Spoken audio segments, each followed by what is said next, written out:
Hey y'all, thank y'all for showing interest in the video. If you like it, please like and subscribe. Have a great rest of the day. So right here to also note, this is where the first line of the sharpshooters were, and the militia men were just behind us. So this is what would have been considered the front line.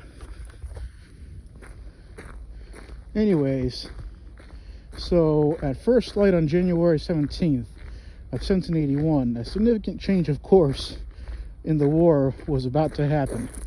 At that point, General Morgan's men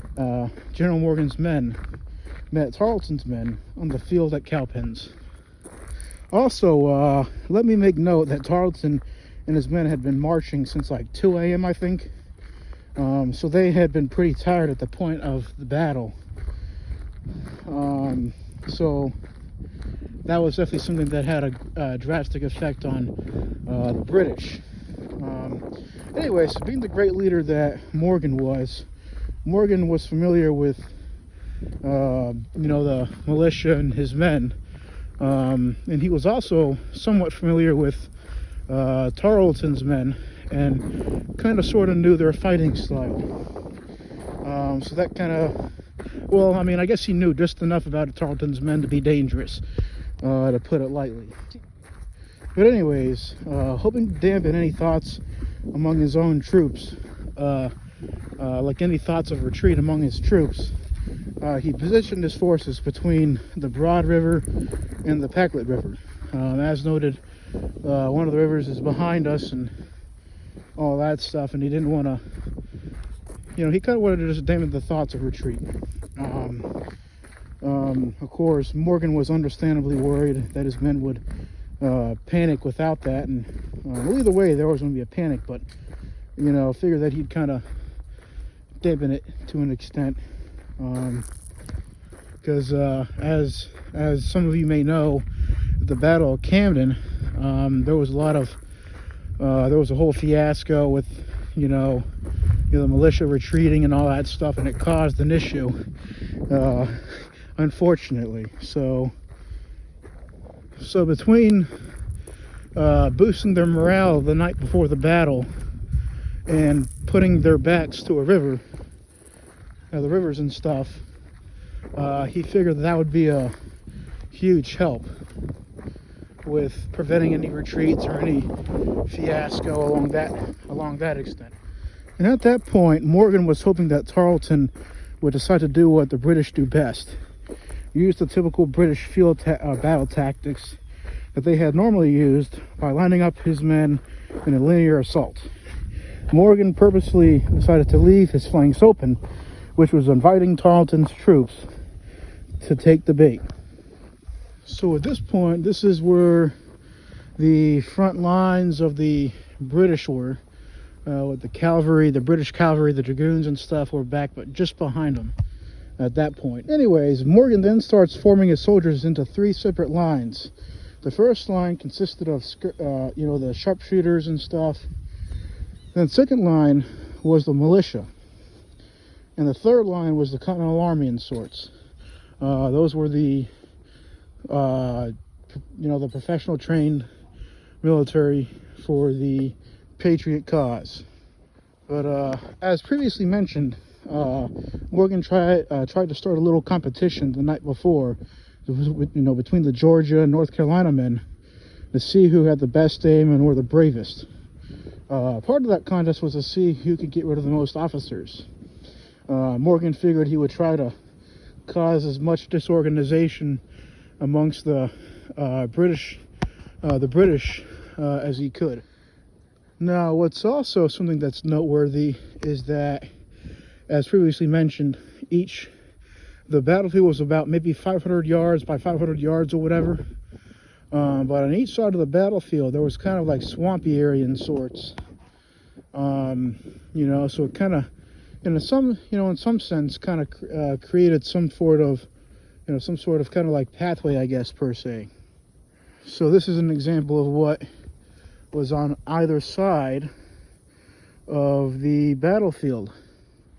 Anyways, as the British moved forward after the first line, the Patriots' first line retreated, Morgan commands his militia to the second line, or his sharpshooters to the first, or to the second line, to fire 2 volleys and then immediately retire to the rear of the line to fight in reserve behind the line of Continentals.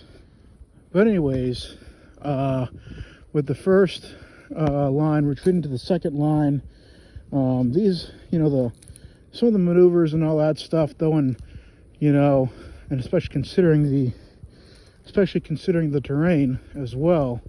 In addition to that, all those factors involved was supposed to give the impression that the Patriots were running, and retreating and all, and they just made it look like that they were retreating over the hill and all that stuff. So, well, at the same time, creating all kinds of, hopes and dreams along the British line. So once the second line, which was the militia, finished firing, they then retreated to the third, behind the third line, which was the Continental line. But of course, the British didn't quite know what was going on, or didn't know that the Continentals were there, figuring, oh well, we're going to take the field, why not just charge? So it caused as I said, it kind of got the British all excited and said, yeah, we're taking the field. Well, surprise. So anyways, well, thankfully Morgan's plan worked. The British suffered heavy losses in the initial attack. By the time the British reached the third American line, the British had kind of, in a sense, fallen apart.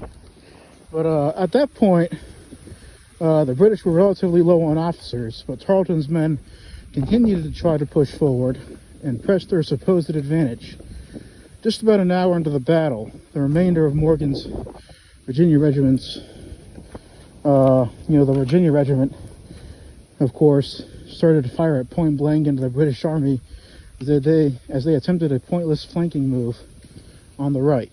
But just as the British assault is slowed, the Americans fixed their bayonets and, of course, proceeded to charge into the enemy. In the fighting that followed, the Americans somehow seized the 2 small field pieces that the British had brought along for artillery support. The British line then crumbles with some of the regulars throwing down their firelocks and surrendering.